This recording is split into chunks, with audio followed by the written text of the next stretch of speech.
Well, today we've got some good stuff to look at on the Commodore 64. We've got the official Commodore ArcadeR controller to look at, and the rare but much desired user port extension for the C64 Ultimate. And we have a couple of other cool things to look at, so stick around. Let's go into the MonroeWorld. Hi everyone, Shane R. Monroe here. It's been a while since we've had a Commodore video, so it's time to dust off and get back in the groove. So Commodore, nicely enough, sent over the $50 ArcadeR controller for me to look at, as well as something a lot of you have wanted to see, but it never seems to be available in the store. It seems to be out of stock all the time. This is the user port extension for the U. We're gonna plug it in, we're gonna route it through, let you take a look at it, and I'll show you a 3D printed bit with that. Before we get started, I wanted to show you a find that just blew my mind, and I know it will blow your mind too. Now, when I did all of those videos on controllers for the Commodore 64, you universally said this was your favorite controller of all time. Now, mine's the TAC-2, but a lot of you love this. I was at Goodwill, just coincidentally. I wasn't looking for anything. I was just browsing, and I found this Wico Bat controller. Look at the condition of this. I mean, there's some dust on it because it's Phoenix, but look at this thing. It is in almost prime condition. There's an eye on the bottom of it, but that'll wipe off. But look at this thing. It looks fantastic, and check this out. $6.99, and I had a 20% off coupon. So this is a ridiculous price. This was so cool to find. So anyway, I just wanted to share that with you. A lot of you are big into this controller. I'm not necessarily, but you know, it was fun to share. So there you go. And I got a great deal on it. But let's talk about this controller. So when I ordered this, well, when Commodore sent it over, it was actually sent through, I think, a third party, Retro something, and I lost the unboxing video, which there wasn't a whole lot to see anyway. But you really only care about, you know, is it really two buttons? Are these auto fires, right? So we'll look at this one in a little more detail. But this clear one's kind of cool. You can see it. This is a very clicky controller. I'm not a big clicky controller guy. I'm a leaf switch guy. But I know a lot of you love the micro switches. So we're going to take this for a little spin, check it out. But before we do that, let's take a look at this user port extender. Inside the Commodore 64 is a plug for this ribbon cable, but you do know, of course, that the user port used to be here, and that's been removed with quality of life fixes. So we're going to have to run this out one way or the other. Now, if you really wanted to, you could Dremel a slit or something for it. I'm just going to run it out through the tape port. I imagine with a long enough cable, you could send it out through the expansion port, but let's work with what we have, shall we? So I'm going to open this guy up, and I'll disconnect the keyboard here. Perfect. And I'm going to take my thing here and just kind of set it up there so we can see inside. Make sure that we can see inside. Yes, we can see inside. Okay, perfect. So here is our ribbon cable. I'm going to take the connector off, and then I'm going to feed it in through, or out, I guess, in this case, through the tape port. All right. Now, you could choose to run it underneath this cable if you wanted to. And, of course, if you happen to have this, which is my 3-button connector over there, and then we'll plug the keyboard back in on the way. But this is it. You just plug it into this port on the board. That's it. That's really all it is. And then you run it out the back.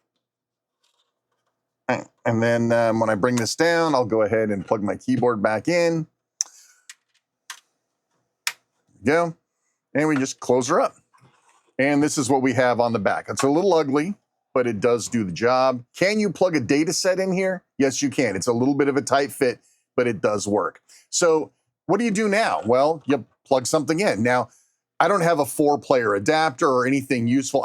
Honestly, the user port, not a lot of use, especially well, here, let's plug this in. That'll work. There we go. Now we've got an actual user port. Now, what are you going to use with that? Well, modems ran on it. There was a handful of other devices. I think there's a 4-player adapter that works with it. I do have a modem, but we can't test it because I don't have a phone line anymore that would support it. So, yeah, so here is a 1200 baud modem, and you can see it just kind of plugs right on in. And so you can set it up over here, lay it down over there, whatever you wanted to do. That's the user port. Now, there are 3D printables. I got this one that basically allows you to put this guy in here like this. This guy's snug in there. Then you put this little capper on it. Let's see, how does this go? It goes like this, no? Yeah, there you go. So now you've got kind of a nice little expansion port here. And this actually, let me see if I can get this to work out right. This can actually plug into, oops, let me do this upside down, whatever. This actually plugs in here, kind of gives you a nice stable thing. You could slide this in. I think it's upside down. Nah, well, whatever. It is what it is. But you can actually tuck this back in, plug this into the port here. These edges don't allow you to get a cassette port in there. This is just sort of a port extender. It's a 3D printed job, and there's a handful of these kicking around. I just wanted to have one to show. And you'll also notice that you can't actually plug a modem in there. So how useful is this? I think the 4-player adapter would fit in there, but that's about it. All right, so there you go. That's the user port in a nutshell. I really don't have a use for it. If one of you is dying to get one of these and you can't get one from Commodore, let me know. Maybe we can work something out. I can get it over to you. Somebody that can actually use the thing. I'm gonna go ahead and pull this out. All right, everything's plugged back in. We're good to go. I think it's time to look at the joystick, which is probably why most of you tuned in. Let's check that out next. This is, according to this, the ArcadeR. It's kind of hard to see back there. There's definitely some sort of a logo here. Can't quite tell. But anyway, so what we have here is your standard 8-directional controller, 2 different buttons, and yes, they are wired separately. Do these act as a 2-button controller for a 2-button controller game? We're going to check that out. On the back here, we have 2 buttons. They click in, so it's in or out.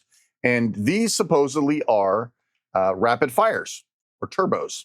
We'll test that as well. So let's go ahead and get this guy unwrapped, and we'll check it out together. All right, we're going to start with Scramble, because this has a 2-button support, and the second button is not dropping the bombs it's supposed to. The regular fire button's working fine, though, and it is currently out. So out means it's auto fire. Okay, if I push it in, it now goes back to single fire.